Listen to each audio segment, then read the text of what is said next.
Let's talk about some, metal? No, no, no, okay. Let's talk about some water.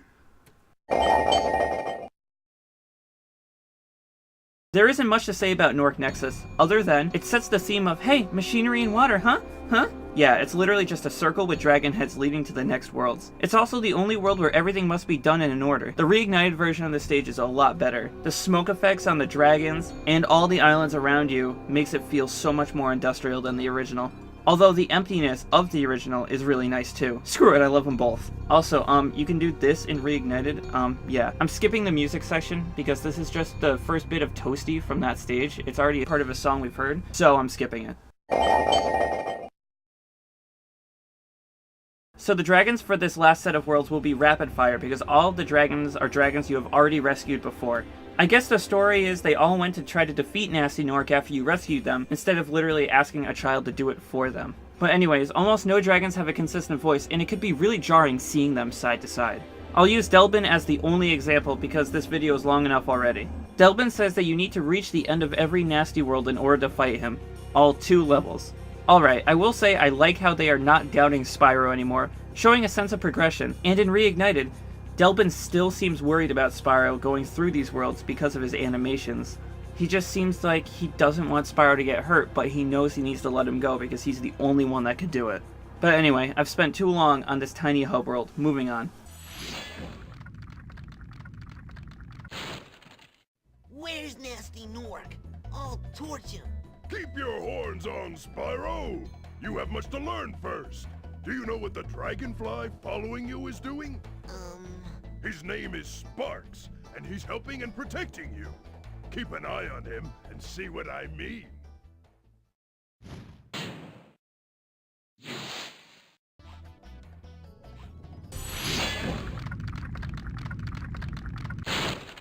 Hey, didn't I already free you? You're in Nasty's world now, Spyro, and you are the dragon who must defeat him. Bring him on! I'm ready! Reach the exit in each of Nasty's lands. Then you can challenge the Gnorc himself.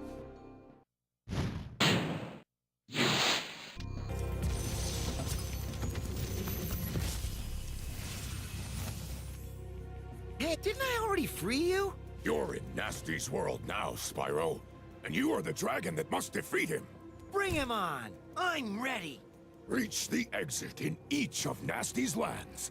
Then you can challenge the Gnorc himself.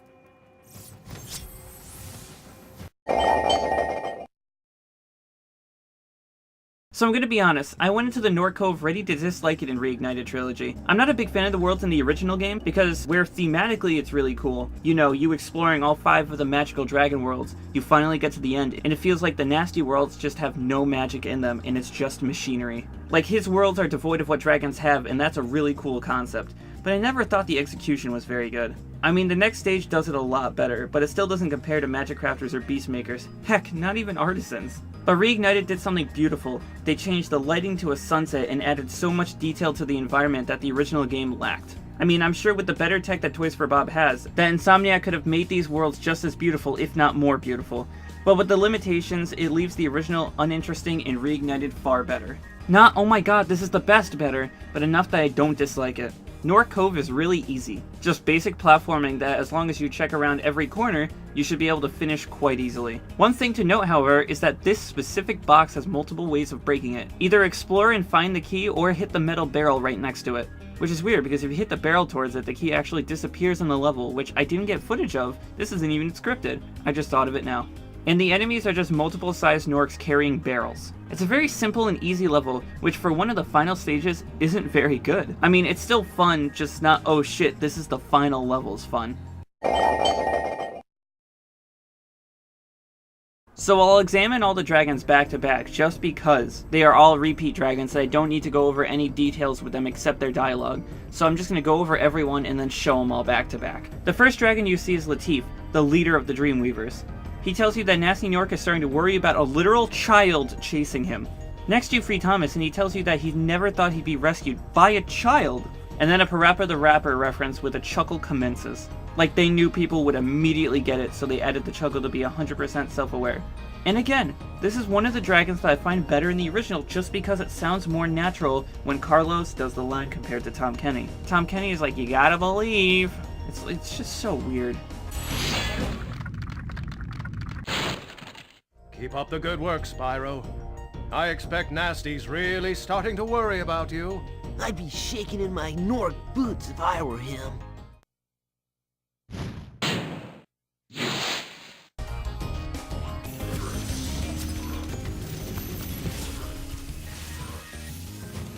Keep up the good work, Spyro.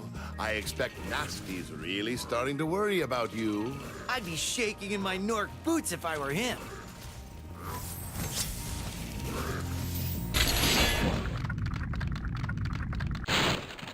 Wow! I never thought I'd be rescued, especially by such a little dragon. What I mean is, I always believed in you, Spyro. You gotta believe!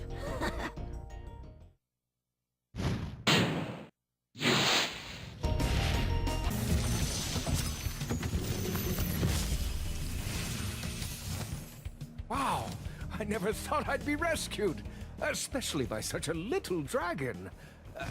What I mean is, I always believed in you, Spyro. You gotta believe!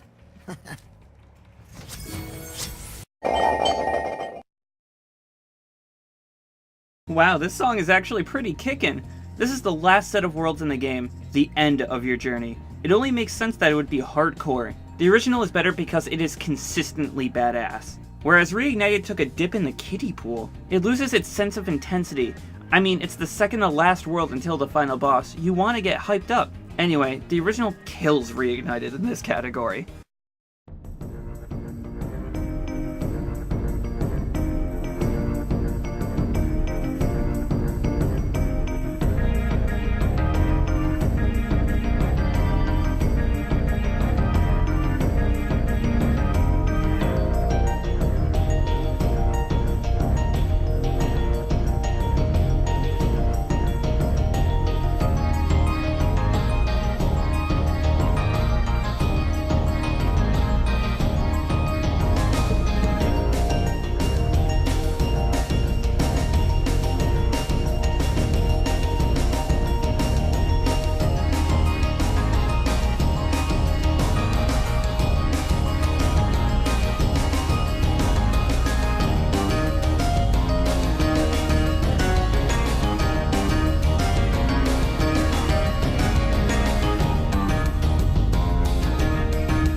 Twilight Harbor is my personal favorite stage in all of the Gnorc worlds. This feels like, hey, you're about to meet our boss, so we're going to bring out the big guns. Quite literally. I mean, both versions of Gnorcs in this stage are packing heat, and one other Gnorc has bombs. Like, we've come a long way from shepherds and scared toad-looking guys to, hey, I dare you to take one more step, come here.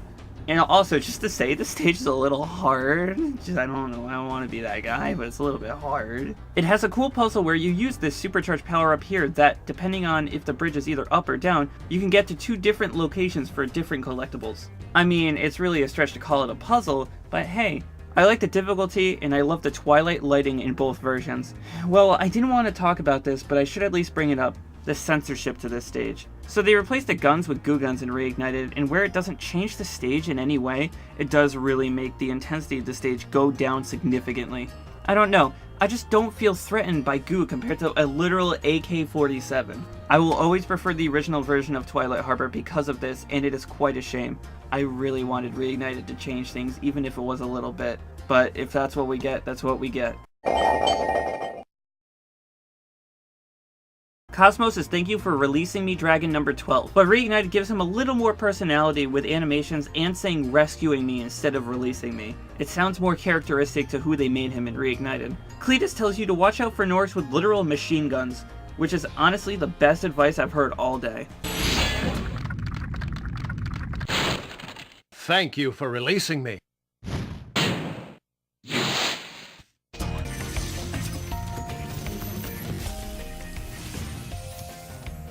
Thank you for rescuing me.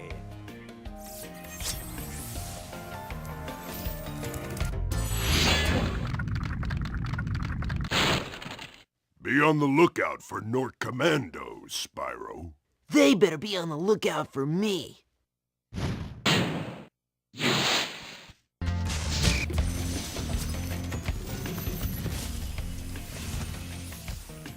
Be on the lookout for Gnorc commandos, Spyro. They better be on the lookout for me.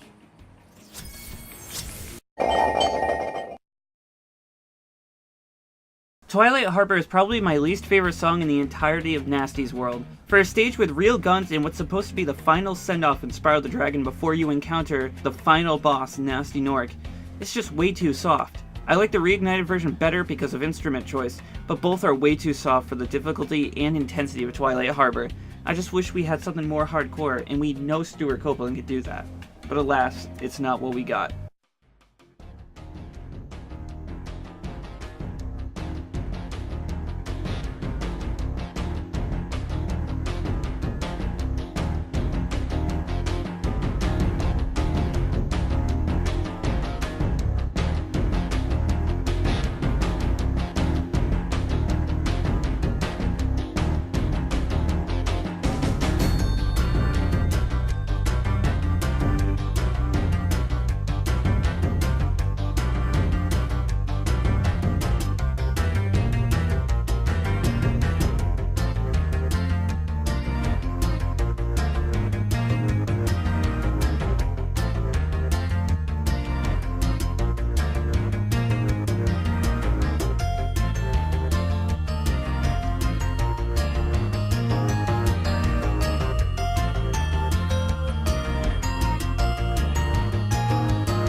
Finally, here he is, the boss that the dragons have been hyping up ever since the beginning of the game. Everything is culminating into this one last fight, and it's only okay. So the first thing I want to mention about Gnasty Gnorc stage is that I like how it's set at nighttime. Like Gnorc Cove was set in day, Twilight Harbor the sun was setting, and Gnasty Gnorc where it's set at night. It feels like this last world has been a journey that has taken a whole day to complete.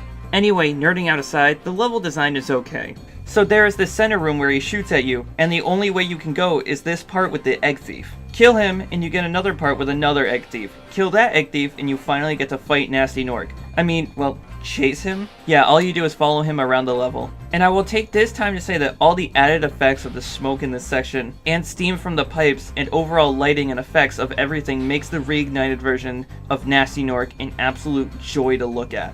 Anyways, back to Gnasty. I actually dislike this part for one reason. There is no way to get all of the collectibles and hit Gnasty Gnorc in one run. So you take your first lap slowly and collect everything, and then the second lap is just getting all the way back to the top and staying close to immediately hit him. Something about having to do this twice bothers me, but hey, some of you may like it, and all to you for that. If you enjoy something I don't, good for you. The next part of this is fairly simple, where you just platform on these platforms that are being retracted into the wall, so if you take too long, you are going to fall. Oh, by the way, you have to start all the way over if you die, so please, don't die. Message from Plimepf, don't die. After this, you get to torch him for the second time, and he's dead. Can we just talk about how the main villain of the game that's been hyped up the whole time dies by 2 flames? He's only twice as resilient as the rest of the Gnorcs that he created. Is that bad? That sounds bad. Be forewarned that when you get up to the last platform where he is, he will immediately fire a beam at you, so make sure you dodge it. Especially in Reignited where you get a skill point for not getting hit, this could be your run ender right there. Can I also say that this is a missed opportunity that neither versions turn Spyro into stone when he's hit with Gnasty Gnorc's beam. It would have been a really cool detail to add. But anyways, that's it for the final boss. It's really easy and does not live up to all the hype at all. I'm just glad that the later games fixed boss fights and made them way more fun.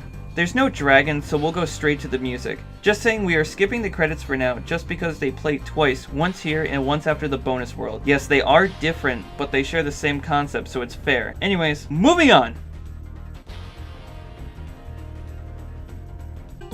You're toast, Gnorc. You're toast, Gnorc.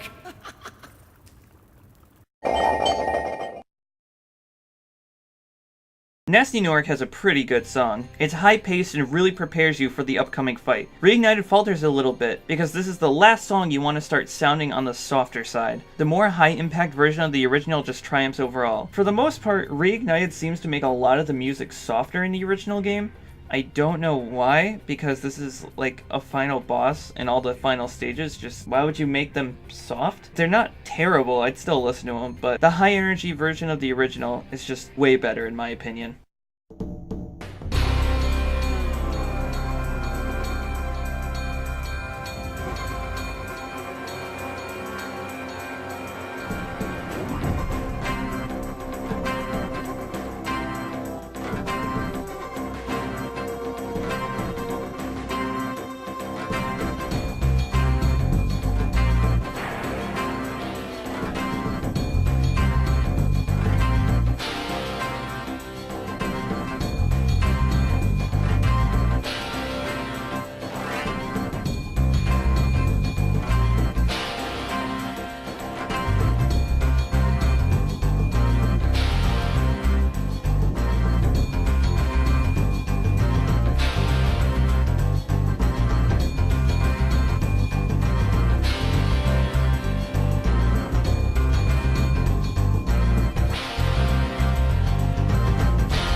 So after a "You're toast, Gnorc," we get greeted to this cutscene where the interviewman from the beginning is talking to Spyro. I'd like to think he waited there the whole time, just waiting to finish the interview. Like, should we keep rolling? Should we leave? Where'd everyone go? Anyways, it pretty much just says, hey, Nasty's defeated, guys, but I gotta collect more stuff. I gotta say, the cutscene is pretty simple in the original, but Reignited added a nice swoop in from the sky, and they added this sheep who will not stop messing with Spyro, who gets blasted to the background. I have to say, I found it very funny the first time, and it's a pretty charming scene altogether. Good job, Reignited. You still fit with my theme of, you made cutscenes better. GG. Sorry I took so long. I kind of forgot about you. What about Gnasty Gnorc? Nasty Gnorc is toast. So now there's order again in the Dragon Kingdom? Well, mostly. I've still got some treasure to pick up. What will you do next? I'd say the sky's the limit.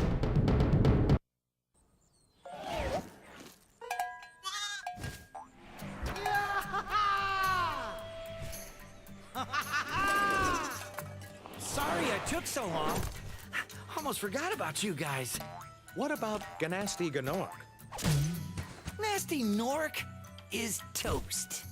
So now there's order again in the Dragon Kingdom? Well, mostly. I've still got some treasure to find. What will you do next? I'd say the sky's the limit.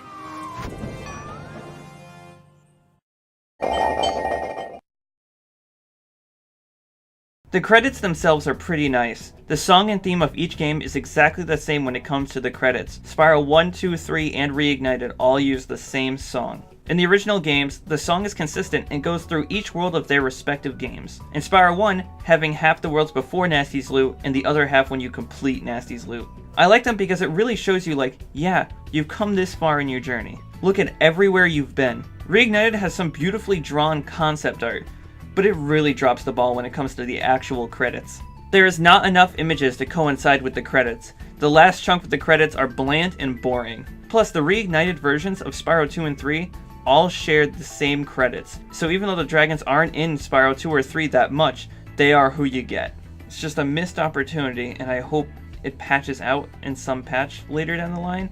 I don't know. The music itself is pretty fine for the credits. Again, Reignited's not bad, but God, did they drop the ball with the last world. Like, the original just, you can't beat it sometimes, and this is a prime example of that. Just take a listen for the last time.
So right before your bonus area, you are greeted with one last dragon, Magnus from the Peacekeeper's home. He tells you that behind the last door is Nasty's treasure loot, but you need to collect everything to get in. Luckily, we got all the stuff we need already, so we can just go straight in. Okay, so I'm gonna go on a minor complaint. Why is the last dragon Magnus again when Spyro barely had any connection to him? Imagine if this was one of the artisan dragons, you know, the dragons living in the same place Spyro lived at. But imagine this, if you may. If you get this far, and you are greeted with the last dragon being Nestor again. And after Spyro asks about the door behind him, Nestor says, behind this door is the remaining treasure that Nasty stole from us in his invasion. But it seems the door will not open until all dragons are freed and all treasure collected. Come back when you've reached 100% and the door will open. I believed in you since the very beginning, and you have never let me down. I know you can do this. I know that no one will get into ideas like this as much as I will, but come on, that would have been so emotional and cool. I wish Nestor just had a bigger part in the game, period. He was supposed to be the leader of the artisan and the one that Spyro had the most connection to. So why is it that he's just... whatever. Moving on.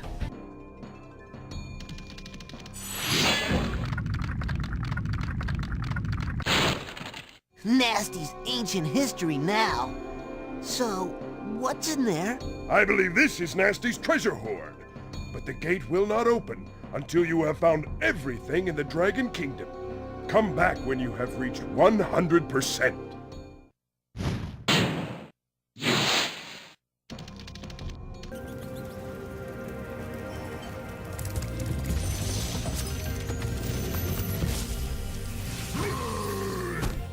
Nasty's ancient history now. So, what's in there? I believe this is Nasty's treasure hoard, but the gate will only open if you have found everything in the Dragon Kingdom.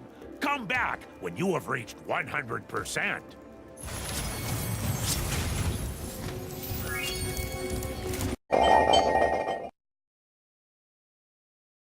Nasty's loot is okay. It is one of the smallest stages in the game, but the concept of the stage is really cool. It's Nasty's treasure loot, so there's no enemies besides gem thieves, and the stage itself has you collecting only 10 and 25 valued gems.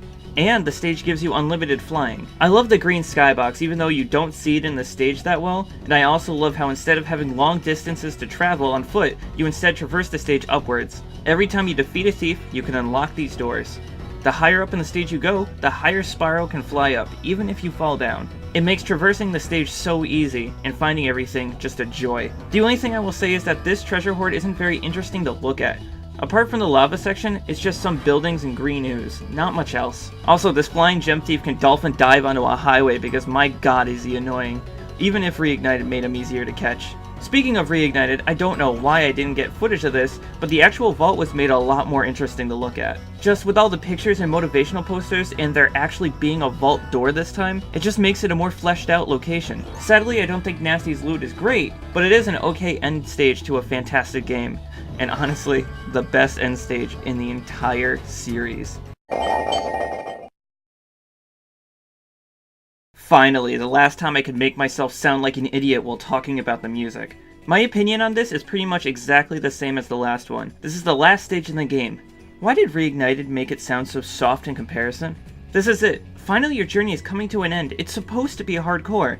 Whatever. The last song in the game, at least. It's pretty good in both versions, but the original still takes it. I just wish it was more hardcore and more oomph. You know?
The last cutscene in the game shows Spyro talking to the interviewman one more time, talking about defeating Nasty Gnorc and collecting everything.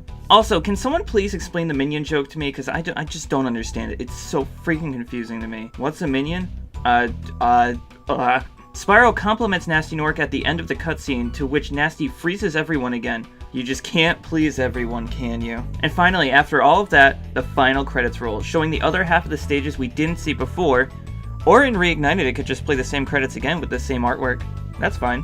What do you mean, they have the same credits in 2 and 3? That's fine too, I guess.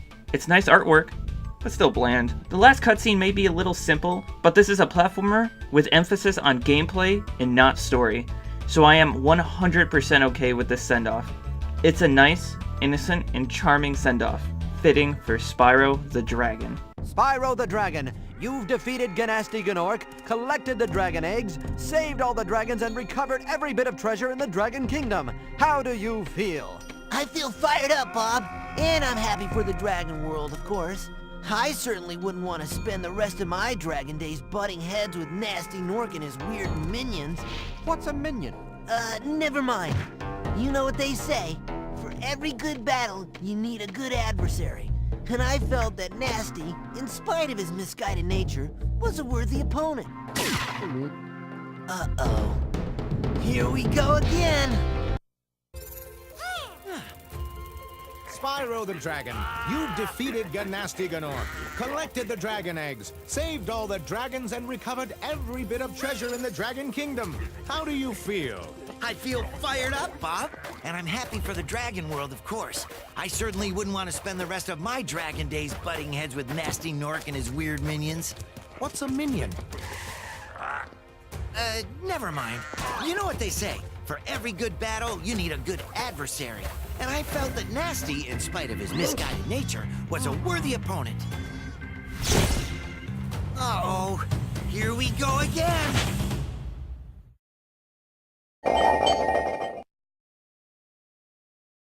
So initially when I was writing this script, I had sections right after each set of worlds saying my final opinions and how much I liked each world. They ended up making this way too long, so I decided to make this segment, ranking each set of worlds from 6 to 1 and saying why I liked each world. So in 6th place we have, I don't know why I clapped, Peacekeepers. This comes as no surprise to anyone. I've already stated that the desert aesthetic doesn't please me very much in none of the levels, with the exception of Ice Cavern, were anything special to me. If I were to rate all 5 stages, the flight stages will get their own list. It would have to be number 5, Dry Canyon, number 4, Dr. Shemp, number 3, the Peacekeeper's Homeworld, number 2, Cliff Town, and number 1, Ice Cavern. I'm not going to dwell too much on the stages since I already talked about each one, so let's just go on to my number 5 set of worlds, the Gnorc worlds. The Gnorc worlds did not impress me too much, although I did love the aesthetic they were going for. Instead of this magical world, it was just this industrial area that was a lot more machines than magic. There's no castle or fields in any of it, it's just pure industrialization. Ranking the stages would have to be number 5, Gnorc Nexus, number 4, Nasty's Loot, number 3, Nasty Gnorc, number 2, Gnorc Cove, and number 1, Twilight Harbor. Yes, even with the Goo Guns and inferior music, it is the perfect stage to set you up for the final encounter with Nasty Gnorc. My number 4 favorite set of worlds is the Artisan Worlds. What? The iconic first stages aren't in the top 3? Let me explain. The Artisan Worlds are great, but it just kinda isn't unique. It's just the beginning grass worlds that most early platformers started with. Mostly Mario and Sonic games. I still really love these stages, and they blow me away, don't get me wrong. I'm just justifying their place on the list. The stages rated are number 5, Cliff Town, number 4, Toasty, number 3, The Artisan Home, number 2, Stone Hill, and number 1, Dark Hollow. And yes, Dark Hollow was the top because I have a bias on nighttime stages. I'm not sorry. My number 3 set of worlds is the Magic Crafters. You can argue that, hey, this is just generic snow levels. But I don't see it like that at all. This is a society built upon the mountaintops that also happens to be snowy. The snow doesn't dictate the level design, it's just an added feature. My ranked stages are number 5, Blowhard, number 4, the Magic Crafters Hub, number 3, Wizard Peak, number 2, Alpine Ridge, and number 1, High Caves. Every single world in Magic Crafters was fun and diverse with very little annoyances in each stage, which makes it harder to believe that 2 sets of worlds passed it. Continuing to our second best set of worlds is Beastmakers. Not once did I think that a game like Spyro the Dragon would have sets of worlds that were this dark in tone. Just so mysterious and out there, it's so cool. It's so different than anything else in the game, and it stands out, I'd say, even more than my number 1 pick. My stages ranked are number 5, Treetops, number 4, Metalhead, number 3, Terrace Village, number 2, The Beastmaker's Home, and number 1, Misty Bog. If it wasn't for Treetops having a monumental flaw, this could have been my favorite. But my favorite set of worlds is just too good not to be number 1. Which, of course, we all know is the Dreamweavers. I already said it in the Dreamweavers video. Dreamweavers blows me away. Every single world is good in their own different ways. They are the most fun and most creative worlds in the game and are thoroughly impressive. Please don't make me rate them, I said to myself as I wrote this alone. But here are my ratings anyway. Number 5, the Dreamweavers Hub World. Number 4, Haunted Towers. Number 3, Lofty Castle. Number 2, Jacques. And my favorite stage in the entire game, number 1, Dark Passage. Which just leaves the flight levels. Only 5 in the game. Which will it be? Who can tell? Because I didn't write this. This is all freeform script now. My picks go number 5, Sunny Flight. Number 4, Crystal Flight. Number 3, Night Flight. Number 2, Icy Flight. And number 1, Wild Flight. A thoroughly impressive game gives me a thoroughly impressive set of worlds. But we're not done yet. Now it's time for my true send-off. So I know this video is probably super long, and I talk about more than anyone would want to listen to when it comes to a game like Spyro the Dragon. But I just love this game so much, and I wanted to talk about it so badly. I'm not sure if going over every dragon in the game along with every single stage and the music was the best way to talk about the game, but I did love doing it all even though it was hard work. I think I finally made something that I'm proud of, even if I do need to work on so many things about video making in general and writing and all that stuff. I'm just hoping I can make one person smile or be entertained with my dumb thoughts about Spyro the Dragon. This is also my send-off from the first game for a very long time. Just ask my brother how much he wanted to punch me with how often I was playing Spyro. He would probably say, all the fucking time. This video, playing through the game 2 more times and looking at a bunch of stupid details, is my way of giving Spyro the Dragon a proper send-off in my life that it deserves. Maybe in a few years I will play the first game again, but for now I say goodbye to the very first Spyro the Dragon. You are truly a great game, one of the greatest out there.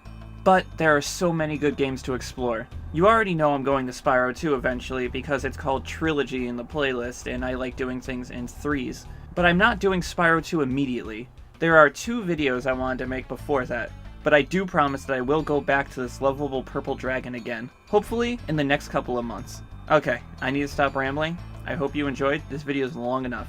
I'll see you whenever I can get my next video done. Goodbye.